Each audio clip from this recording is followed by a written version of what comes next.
We appreciate your patience as we tried to get this show underway. There was a little business that needed to be tended to, but we are indeed back for another edition of Fandom News Now. I'm your host, Zach Arnold, and joining me is the producer, the founder, the head honcho himself. It's Sean Giroux, and we all call him Sage. Sage, thanks for joining me tonight, man. We got a lot on our plate tonight. Everything from box office numbers to trailers to a little bit of Kenobi news. Should be a fun night. Looking forward to it, man. Looking forward to it. Great to have you here doing your thing. You looked a lot different last Thursday, though. It's almost like you weren't even the same person. I did. I was a little nervous, and I couldn't even find my background, and for some reason, I developed this weird affinity for wrestling, and I started dropping names that I'd never even heard of a week before, and then all of a sudden, I just knew everything about the sport just by magic. It's like a real out-of-body experience. It really was. It was very odd. So I'm glad to be back in the saddle. Glad to be back with you guys for this edition of stuff that we've got on tap, and we're just going to go right to some of the breaking news that happened today, starting with the announcement of the streaming partnership between Netflix and Sony. They have agreed to terms starting in the 2022 year for movies that are releasing around that time, and they will go to Netflix's services after their theatrical release. This includes the likes of Morbius, Uncharted, Bullet Train, and Where the Crawdads Sing, in addition to the Venom sequels, the Jumanji sequels, any follow-ups to the Bad Boys franchise, and the in-the-works sequel to Into the Spider-Verse. I don't believe there were any official announcements as far as the revenue that's being exchanged between the two of them, but this is a pretty blockbuster deal considering what Warner has been doing with HBO Max this year. Kind of interesting to see that Sony's going in the Netflix direction. These were two production companies that seemed like they were kind of on the outside looking in as far as the post-theater streaming release activity goes, and to see the two of them go together, it makes sense, but it was also a little surprising. That was announced today. I think the thing that surprises me about it is we all know Sony technically owns the rights, and for all intents and purposes, the new Spider-Man movies are Sony movies. Right. A lot of people just chalk them, oh, it's a Disney movie, it's MCU, yada, yada, yada, but they're Sony movies. And I guess I just always assumed that Disney would strike a deal to be able to have those movies on Disney Plus, and specifically the Spider-Man movies, and that's apparently not going to happen. It will be an interesting factor to see how that plays out, because if the Spider-Verse movies, the animated films, are going there, then yes, I believe it was even announced that Spider-Man No Way Home is going to end up on this platform. So it'll be interesting to see how all that plays out, because I personally dropped my Netflix account in favor of HBO Max. And so I've got the Disney bundle with some Hulu with commercials, and I've got HBO Max, but I dropped Netflix about a month ago. And now announcements like these kind of making you reconsider just a little bit. I was just going to say, I feel like Netflix, well, it started off as like the big streaming monster. For me, it's probably the one I enjoy the least now. I think that's fair. And part of it may have to do with the dropping all of the episodes at once format as opposed to the week-to-week format. As in favor as I have been of the dropping all at once format, people are definitely gravitating towards the likes of Hulu and Disney Plus, which are putting out episodes of their show week by week now, instead of the old format that Netflix kind of coined when all of this started. Speaking of one of those other platforms, we were mentioning HBO Max, and we got news from Jason Kilar not too long ago. He's the CEO of Warner Media, that WB films in 2022 will indeed be seeing a theater run and then hit HBO Max, which is a different take from the progress of the films that we have been seeing here in 2021, where they are airing concurrently in theaters and on the streaming service. It's kind of encouraging to see that they plan on theater releases, Sean, but also interesting to see that the idea will be let them make a theater run, and then as soon as that run concludes, you have the opportunity to see it on another platform if you didn't make it to the theaters. It makes me wonder if this is going to happen with more, because there was a lot of unhappy filmmakers and film producers when Warner Brothers announced the deal that they were doing during this year, pandemic or not. Yeah, and from my understanding, there's a lot of people at Pixar that are also rather disgruntled with the idea of movies like Soul and Luca going directly to Disney Plus. So I have a feeling that even with things like Premier Access and HBO Max, there's going to have a need or almost a necessity on the production side of things. If you want to keep these people happy and keep them employed, they're going to need movie theater runs. And that seems to be the trend that Keelar is introducing here with this announcement for 2022. So it's a 1 year only kind of thing for HBO Max subscribers. If you're looking at having something like this anywhere beyond that, you might be out of luck. Now, talking about movies that are airing in the theater concurrently and are also on HBO Max, there's probably none bigger right now than Godzilla versus Kong. Probably one of the biggest movies in the last 14 to 18 months as far as hype and as far as financials go.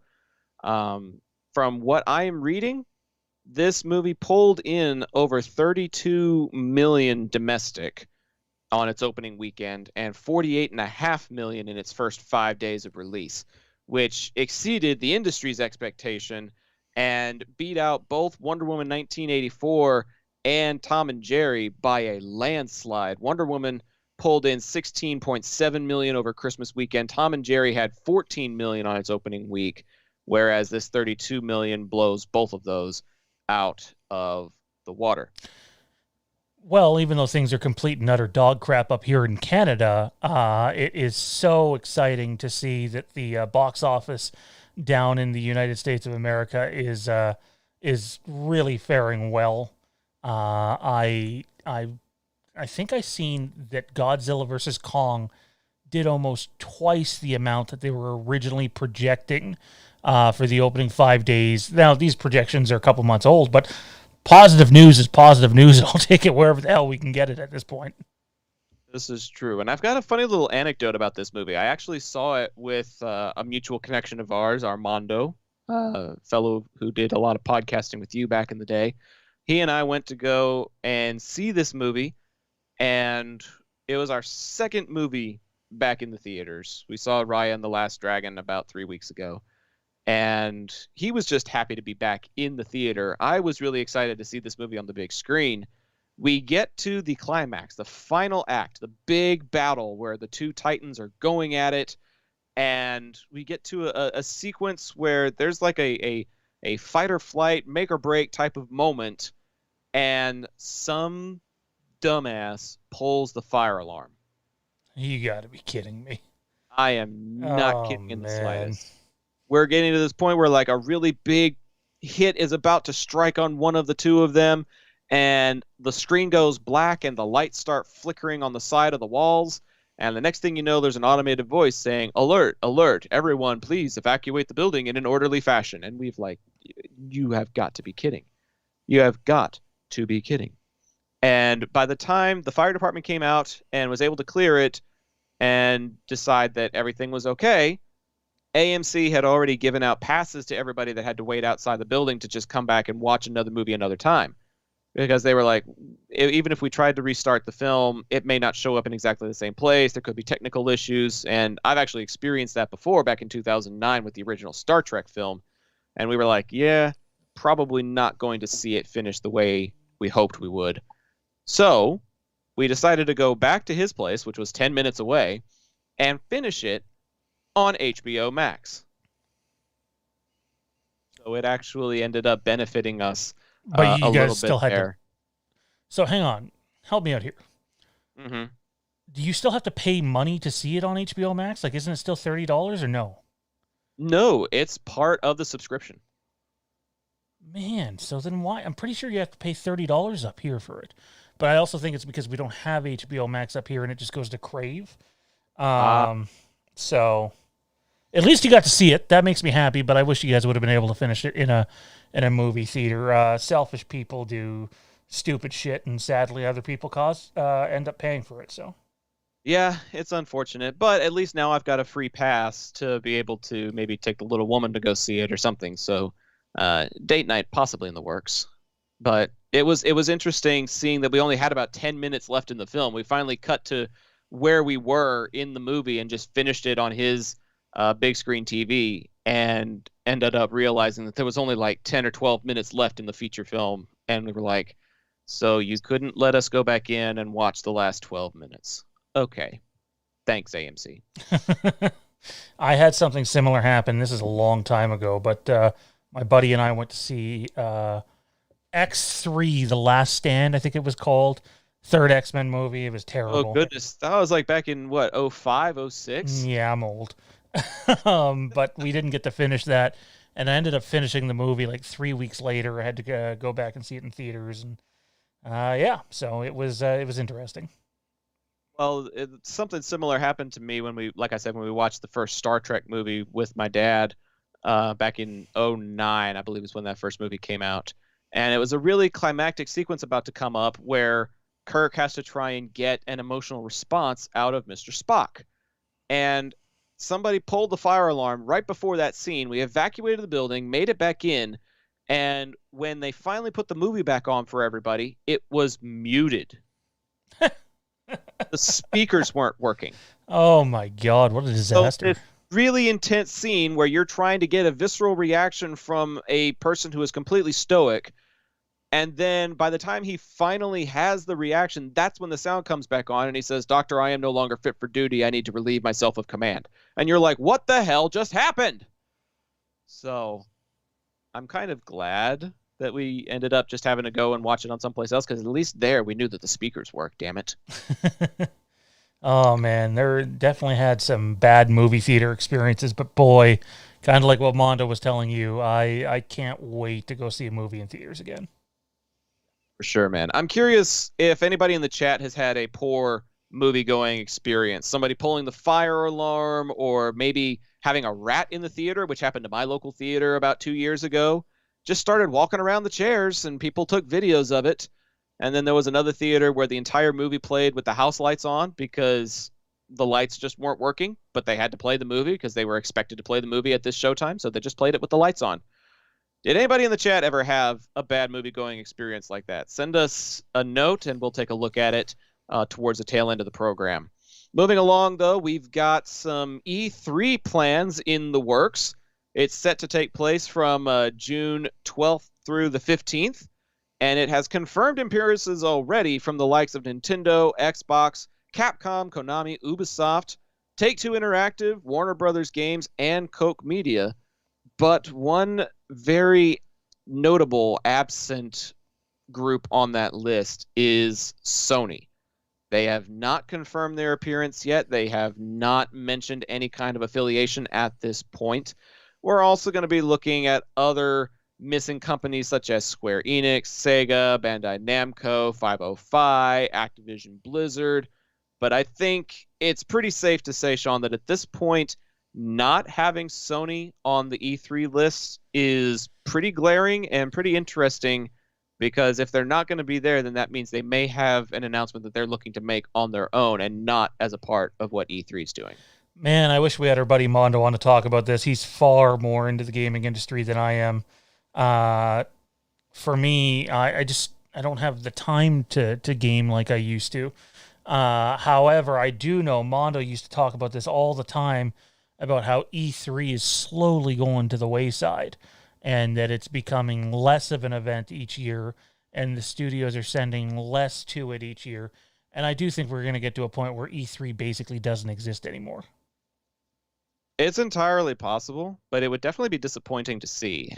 Do you feel like maybe the likes of Xbox and Nintendo are doing it out of obligation and tradition and not out of excitement for what product they kind of put on now? I think it probably has more to do with the pandemic, to be honest, because a lot of these events are fan-attended. So I wouldn't be surprised if they're waiting to do their own thing when fans can actually attend. That's entirely possible. That is entirely possible. We will keep our eyes on it, of course. June is still a little ways out, but I mean, summer's fast approaching, man. We had temperatures in the mid to high 80s in Fahrenheit today. So, what is that? Around 30 Celsius? Am I calculating that correctly? I don't know. I'm not great with calculations, man. It was 20 here today, so whatever that means. Oh, wow, I got it exactly right. Holy crap. We had a high today of 86 Fahrenheit, which is 30 Celsius. That is crazy. So you had 20 Celsius? High of 68. That's actually really nice. That's a very nice temperature. I will take 20 Celsius most days. Just like I would probably take any one of these trailers that dropped over the course of the last week. We got a Black Widow trailer. We got a Ghostbusters trailer. We got a Loki trailer. We even got a second Cruella trailer, which I was really not expecting to have one so soon after the first one that we got. But I mean, the discussion of unfinished business and the cameo appearance of the Stay Puft Marshmallow Men. There's definitely a lot going on in the trailer world of things. Have you gotten a chance to see any of them, man? I know you've been working a lot. I seen Loki. Really liked Loki. Really, really excited to see what Owen Wilson does in that. And I mean, it's Tom Hiddleston. I think he's just basically spot on everything he does. So I'm looking forward to that. But that's pretty much where it wraps up for me. Yeah, Toronto Freddy also saw it, and he said in the chat, that Loki trailer is dope. So excited to see that show. I am too, but I'm also a little kind of curious as to why we have timekeepers in the MCU, and they didn't do jack squat when it came to a time-sensitive movie like Endgame. I'm hoping they explain that one, because having people that manage the timeline and not having any of them intervene in a movie all about timelines, that is a little jarring, don't you think? I think it's just in a weird place right now, man. It's hard to tell when certain shows and certain movies take place in the timeline. Hell, that stuff's always bothered me with Star Wars not being clear where things are. So I feel like the MCU typically does a better job with that. But right now, it's kind of sort of all up in the air. And like even like trying to pinpoint where Spider-Man Far From Home takes place and where Falcon and Winter Soldier takes place, there's just so much going on right now that it's just crazy. It's crazy to try to figure out where it all works. And usually I have a good grasp on these things. I don't, man. Like, I don't even know when No Way Home takes place. Does it pick up immediately after Far From Home? Is it a little time that has passed? There's so many different irons in the fire that I feel like I don't know if you remember you've read the books with Yu Zhan Wang, New Jedi Order. We've talked about it before. So at the beginning of those books, you have a timeline that pops up. I remember those. Well, why can't we get like just a little timeline before a movie? Just a little graphic that pops up right before they do their little Marvel opening and show us where everything takes place. It can be up on the screen for 10 seconds and then gone. Or even just like a part of that promotional material. You know, let it be one of the graphics, one of the things that they put out on the official Twitter page or something, just to give you a concept of where they're going and what they're doing. But I mean, there's definitely a lot to look forward to, whether it's, you know, Loki or the new Ghostbusters movie, the new Black Widow movie. Kenny in the chat Kenny in the chat says that both of those look great. I would probably be a little more gravitating towards Loki or the Ghostbusters one, in my opinion. I really don't know where I stand on Black Widow. I might have to wait until I actually get the chance to go see it. But I think at this point we've waited so long for Black Widow that, to me, I don't know if it matters whether it releases or not. You know, I don't know if I ever really needed her origin story, and now that she's gone, I don't really know if I want an origin story. Like, is there really a point to delving into her past if she's not even going to be in the MCU's future? It seems kind of unnecessary at this point. And the fact that they're still trying to shoehorn it in even after a year or so, in my mind, it should have been on Disney Plus 6 to 8 months ago. Yeah, I'm not going to lie, dude. I missed all that. Sorry, I got something going on here. So just keep going. No problem. That's what happens when you own a channel and you've got to multitask a whole bunch of stuff. So we will keep going, but I am going to ask the chat, out of these four, which one are you most excited about?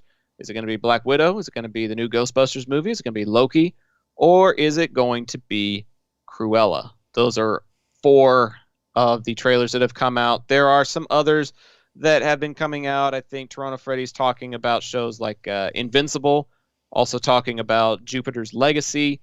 Haven't gotten the chance to see either of those, although I've heard really good things about Invincible. So I may try and give that a shot whenever I find the time for it. I'm heading out of town first thing tomorrow, though, so who knows when that opportunity will be. But we'll wait and see. Going over to the DC universe a little bit, I'm sure people have seen this on social media, but it happened between last week's episode and this week's episode, so it's worth mentioning. Both Gods of War and an Aquaman spinoff called The Trench have been canceled by DC. There's an official statement that Warner Brothers and DC made to The Hollywood Reporter that says this: as part of our DC slate, some legacy development titles, including New Gods, not Gods of War, New Gods and The Trench, will not be moving forward. We thank our partners Ava DuVernay, Tom King, James Wan, Peter Safran for their time and collaboration during this process and look forward to our continued partnerships with them on other DC stories. The project will remain in their skillful hands if they were to move forward in the future. So, no New Gods and no Trench. I think The Trench was supposed to have a certain someone in it that is currently being sued by someone else. So I think there may have just been some scheduling problems going on there. And from what I heard, New Gods was actually supposed to have Darkseid involved in it. And the release of Snyder Cut was what ended up having to rearrange the schedule, if you will, because now that he is part of Zack Snyder's filmography, it's going to be tough to include him into the DCEU at this juncture. I'll be blunt. The studio wants you to know that it's over. It's done. There's no continuation of the Snyder Cut coming. Aquaman is its own thing. You'll see it steer away from what they're doing. The Flash movie has nothing to do with the Snyder Cut. Zack Snyder himself has said, quote, "They don't want to do anything else with me." He said that before the Snyder Cut came out. That's about as blunt and honest as it gets. I do think on some level it's cool that they clear this up by just canning them now and not leading fans on, thinking that they're going to get something they're not. It's going a different direction, guys. They have so much in the works already. Does it suck necessarily for those of us that love the Snyder Cut? Yeah, I quite liked it. I didn't expect to, but I liked it. But, it is what it is. That story is over. And could it return one day? Yeah, money talks. But we have seen time and time again how Warner Brothers can't get out of its own way with how much they interfere on movies. Like there's a whole thing on it today about how much they interfered on Batman vs Superman. It's not like they always planned an extended cut. The 3-hour cut of the movie was supposed to be the theatrical cut, and the studio said no, not happening. There's always a chance that money wins out, but believe me, with the current regime that's in charge, that is not the intent. I don't think it'll be the intent, but considering how much attention it's gotten on social media recently, I guess I keep clinging to the hope that if it was social media and petitions and outcry that gave us the Snyder Cut in the first place, that maybe by some off chance, if the other movies continue to not do well, then who knows? Maybe something could happen. But definitely not seeing it in the in the near future. It would be like a distant future type of project. But for now, I would tend to agree that that project is deceased. One project that is definitely continuing, though, is the Knives Out series. Not only is it getting a sequel, but it's getting 2 sequels, thanks to a little group called Netflix. We were talking about them earlier with Sony and their distribution, and now they have pinned down Rian Johnson and Daniel Craig to be a part of this project as well. And I believe that this entire project, let me confirm it with the article that I got all of this from, but I believe it is a $469 million deal, according to Hollywood Reporter. $469 million, and at least $100 million of that each to Johnson and Craig, which is just an outstanding number for a film that produced outstanding results. But can lightning strike a bottle not one more time, but 2 more times? Sean, thoughts? It's a lot of money. A lot of money. It's for 2 movies, though, not 1. Right. Daniel Craig's a big ticket name, whether you like the new James Bond movies or not. He's a household name. You're going to have to pay to get someone like him involved. Rian Johnson, household name. Again, whether you like him or not, you got to pay to get him. You're going to see more deals like this, man. You're going to see a lot more deals like this with streaming services. It's just the way that it's going, because now they're guaranteed to get that amount of money, period. And that doesn't necessarily include any marketing deals that they're going to do for the movie. Now, it's not Star Wars or Star Trek or Marvel or DC, so you're not going to see, Subway cups of the movie probably, but there are other marketing and sponsor deals that can be struck with these films. So to me, it makes all the sense in the world. Again, I've said it, so many times. Not a big Last Jedi fan, but I basically really like everything else Rian Johnson's done.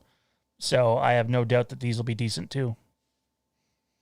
Well, I was pleasantly surprised by Knives Out, because I'm kind of in that similar boat with you. Probably wasn't as big a fan of The Last Jedi, but Knives Out definitely surprised me in a good way. So we'll see what they can do with these couple of sequels. There's some other stuff that's also in development. I don't know why my allergies are acting up tonight. Apologies to everybody that's having to watch me rub my nose. Oh, man. Since the show started, it feels like someone punched me as hard as they could in my left shoulder blade. It's wonderful. Like, oh, God. Like, I moved over to adjust your sound quickly. I'm like, oh, God, it feels like it's out of place. I am sore in this region here and the back side of my shoulders, because on my day off the other day, I went to war with the lawnmower, and I think the lawnmower won, because I may have gotten it to start, but it's made me stop my range of motion for a couple of days now. So fuck those lawnmowers. Man. I had to do like YouTube videos trying to figure out what was wrong with my carburetor, and I had to like empty the fuel line and blow pressurized air into it and all kinds of crazy shit just to get it to work. And even then, all I did was mow the front yard. I didn't even do anything to the back. So it looks good on the surface, but if you go to the backyard, you'll get lost in the weeds probably. Oh boy.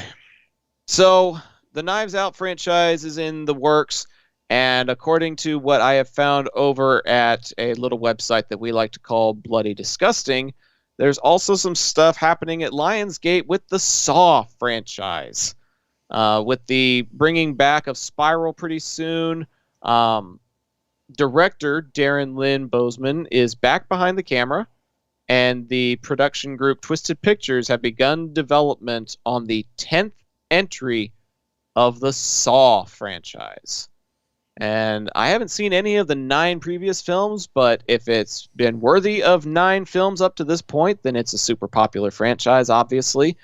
And Atomic Monster has been apparently listed as one of the film's producers. And so, with James Wan making his directorial debut with the first Saw movie in 2004, it's believed that there is some involvement there to help kind of rekindle and revitalize the stuff that's going on in this franchise. Are you familiar with Saw at all, Sean? Because I have seen or been privy to very little of it. I've seen a lot of them. I'm somewhat interested in Spiral. the first movie's amazing, man. I don't know if you've seen the original.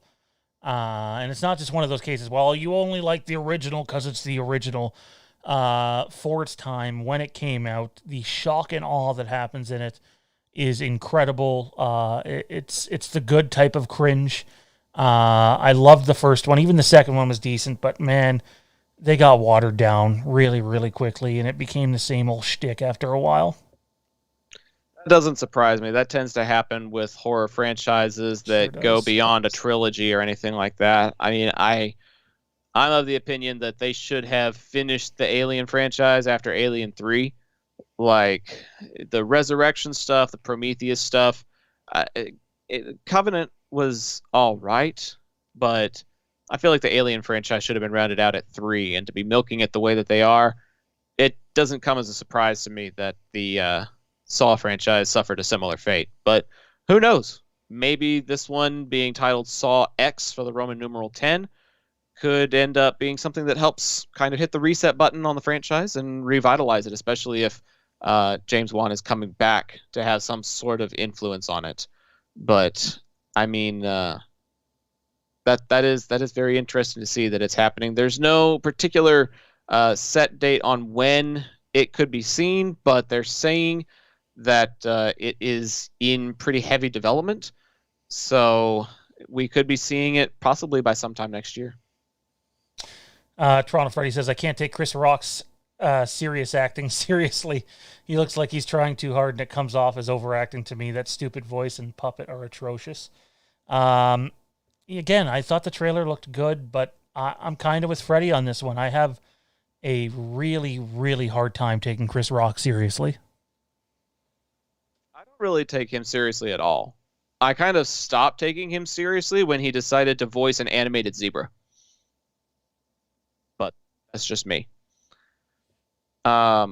Let's keep some of the horror trend going. We just had Phantom Empire before this program, but I feel like you mentioned off air that there was still a little bit from the Halloween franchise worth talking about. Do you want to take point on that, sir? Yeah, so we're going to have a video coming not too long from now. There's whispers, and I don't have all the details, but there are some whispers out there that Halloween might be getting a new box set. The last one came out several years ago. You got all of the movies up to that point. There was no Halloween 18 at that point, or Halloween 2018. You got the producer's cut of Halloween 6 with it, which was a big deal for a lot of people. I don't know if this is a full box set. My guess is it's not, and they're preparing for when Halloween Ends comes out in 2022 and or in 2023, that we may see a box set that includes, in fact, Halloween 1978 and the 3 new films that are in that timeline all together in one little box set. Because I do know for fact that there were a lot of extras on the Halloween 2018, or for Halloween 2018, that did not get used on the Blu-ray. So these box sets could be bringing in some extra content and provide some new packaging for whenever this part of the franchise concludes. Yes. That is awesome. That's very awesome, especially considering how imaginative disc art and box art has been recently. I'd be really curious to see what they did with the Halloween franchise. For me, it's got to be about the extras. There's a bunch of different Halloween variants out there, and I don't own most of them. I don't even own a lot of the Star Wars variants anymore. It's got to be about content for me, and I do know that they held off a lot when it came to content with 2018 stuff that was filmed and has not been released. Well, that's awesome. That is great to hear. And I'm gonna keep passing the ball back to you, because there's some stuff going on from said Star Wars universe that you literally just made mention of that apparently I just haven't been very privy to, or I just haven't found the right sources. But all I've seen so far is a beard photo. But apparently your sources tell you that there is much more from the Kenobi set that is apparently close to being on its way. Well, there's already a video out, actually, of the set. Somebody was able to get on sets on Tatooine, and they went around filming a bunch of the set. And I know a lot of people were pointing at the one building and being like, "Oh my God, that's Kenobi's hut! It's Kenobi's hut!" And I don't know if it is or not, because if you remember, Kenobi's hut's not in a town, but it's very possible that they built Kenobi's hut by the town on set rather than go somewhere else and just build a standalone hut. The set that we've seen is Kenobi. And the other stuff that's going around in terms of Kenobi is there's a lot of places that have been rumoring Kenobi for and it frustrates me because it really started from one place that was rumoring Kenobi as if it was going to come out in spring of 2022. The rumor started from one place. I have it on good authority that they were just throwing shit against the wall hoping it would stick. I mean, do the math. I guarantee you, much like The Mandalorian, a lot of post-production stuff is already done before they've even shot because of the way they're doing it and the technology that they're using with the stagecraft stuff. But the Kenobi shooting experience is going to be a lot different than The Mandalorian. We're talking about, I know they're saying it's going to be 6 one-hour episodes. My guess it's going to be like Falcon and Winter Soldier. It's probably going to be like 6 50-minute episodes. So we'll see what happens there. But I can tell you that from what I've heard, we get Kenobi no earlier than summer 2022 and more than likely holiday 2022. I know everybody wants these things on such a quick turnaround, but like that's the worst thing they could do is rush this, man. Think about it. If Kenobi comes out, and some places are saying March 2022, that means it will come out less than a year after it filmed. These aren't 8 30-minute episodes, kind of like what Mandalorian did for the most part. And if you look at the way they handled the cast announcement for Kenobi, they handled it very much like they handled Rogue One, like they handled The Force Awakens. It had this big thing, not just from other websites, but StarWars.com itself. So for me, take all the time you need. It would suck if it went to 2023, but let's just make sure they get it right. I'd rather have something done right and wait longer than something rushed and be eh. So again, I'm not buying the spring 2022. There is a set video out there. I think it's up on Star Wars Newsnet. I know Kessel Run's Transmissions put it out there too. And there's also a lot of talk that the Empire, this comes from Star Wars Newsnet actually, that the Empire is going to be way more involved in this show than what people think. I don't know what to make of that. I really don't. I don't know what to make of it. But their influence in the Outer Rim was supposed to be negligible. That's why he went there in the first place.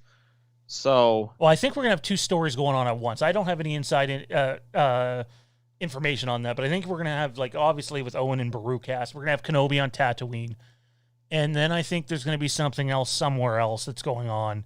And Kenobi, like, I would bet, I'd put $1,000 on Kenobi is leaving Tatooine. I have no question in my mind that that's happening. Concept art claims it's happening. And the concept art was leaked from the same places that the Mandalorian Season 2 concept art leaked from. So I think Kenobi's going to leave, and they got a lot going on. But for people that love the Empire and want more of the Empire, maybe they'll be happy to know that. So, again, all rumor and speculation until we actually see the thing. Fun to speculate, though, especially on something that we're this excited for. Out of all the things that we've talked about tonight, Kenobi's probably the one thing I am most excited for. Like, I'm not going to lie. Because you're right, it's going to function very much like Game of Thrones did. It's going to function very much like Falcon and Winter Soldier is doing. It's basically movie production quality of something that is happening on a week-to-week basis. So, I mean, I was pretty excited for Godzilla vs. Kong. That's something we talked about tonight. I was pretty excited for the trailers. That's another thing we talked about tonight. Knives Out, the Saw franchise. You know, those are things that are exciting to hear about. But I think the Kenobi thing is probably some of the most interesting stuff to talk about on this evening's slate. But there was a lot to talk about tonight. And we got a couple of minutes to talk about some of the other stuff. Kenny has sent in a serious question. I'm not even going to answer Solid Saturn's question about mayonnaise being an instrument. Just come on. Don't give me softball questions, for crying out loud.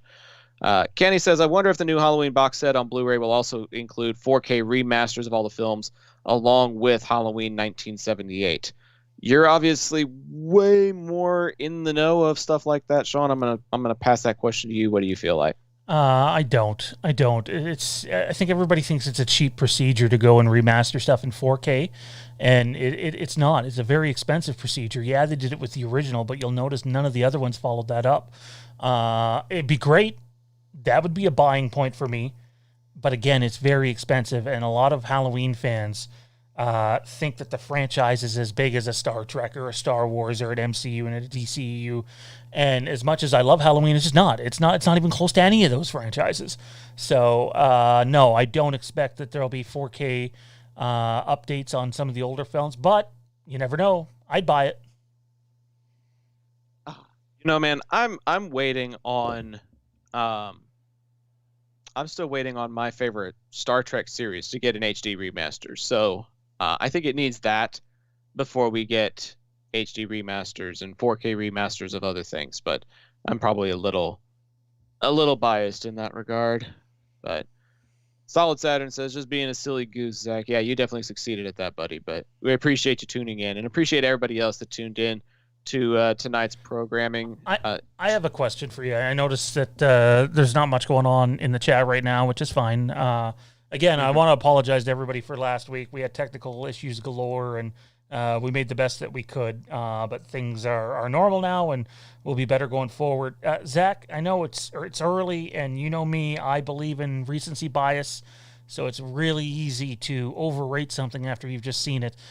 Where does Godzilla vs. Kong rank among the other monster movies in this series? It's a good question. I've been trying to figure that part out myself. Just because monster movies have a lot of cliche in them by default, that's something that they are just rife with. I don't feel like this movie has quite as many of them as previous ones did. There was a lot of cliche with the indigenous tribes and just monkey jokes and stereotypes that they did with Skull Island. There was a lot of really good mixed with a lot of really not as good with King of the Monsters. But this one, I feel like balanced it really, really well. This movie really knows what it is. It knows what it's capable of. And it doesn't try to force too much out of its actors, and just kind of gives center stage to the Titans, which is kind of what these monster movies should have been about in the first place. So I think I would probably give it like an 8 out of 10, honestly, like an 8 to an 8.5. They do a really good job with their action sequences, very original and creative. They tell a much more straightforward story than a lot of the other ones. It's probably, out of the ones that I've seen, I haven't seen the original 2014 Godzilla. I just didn't feel like contextually I needed it for this film. But out of Skull Island, King of the Monsters, and Godzilla vs. Kong, this is the best of the three in my mind. Nice. For me personally, I thought that the first Godzilla movie that came out was that 2014. 14, yeah. Well, I liked the visuals we got of Godzilla in that movie. I don't know, like, they just took too long to get to him, right? And right. I don't know if they thought they were being Jaws and that it was going to pay off like Jaws, but it didn't. Not in my opinion. No, that's what I heard, and that's why I kind of avoided it. I was like, you know what? There really wasn't a lot of payoff. It was a lot of really over-the-top build-up that fell flat, so I didn't really bother my time with it. I will say I really like Monster Zero and the way they introduced Monster Zero in King of the Monsters. But the battle sequences between Godzilla and Kong and this one are better than the ones we had between Godzilla and Monster Zero in the movie prior. So they took it up a notch. They knew they needed to take it up a notch, and I feel like they succeeded. Awesome, man. Awesome. Well, I think that's going to do it for us. We got some exciting stuff coming up that we can't even dare speak about yet, but where can everybody find you at, sir? Well, as usual, you can find me on pretty much Zach the Voice on most everything except for Zach.thevoice over on Instagram. So Facebook, Twitter, Snapchat, TikTok, everything else is ZACH the Voice, and then Zach.thevoice on Instagram. And a reminder that you can follow Fandom Empire here on YouTube, as well as Facebook, Twitter, Instagram, and all those other things. We're going to be talking about the Rick and Morty show. The Rick and Morty franchise is over there. We got stuff that's going to be talking about Supernatural and Game of Thrones, possibly. You've got Sean's show about Star Wars called Across the Stars. And, of course, the primary Fandom Empire show right here 2 times a week. And you can find this program immediately following the Thursday episode. So be sure to stay tuned for next week's edition. Thank you for tuning into this one. Be sure to hit like and subscribe to be able to get content all throughout the course of the week and pretty much all throughout the course of the month. There's going to be special patron shows, so hit up the Patreon as well if you're interested in getting some exclusive content. But we're very thankful to everyone that tuned in to tonight's episode. Appreciate it. Looking forward to next week, and we'll see you next time. But for now, for Sean Giroux, I'm Zach Arnold, and this is Fandom News to Us.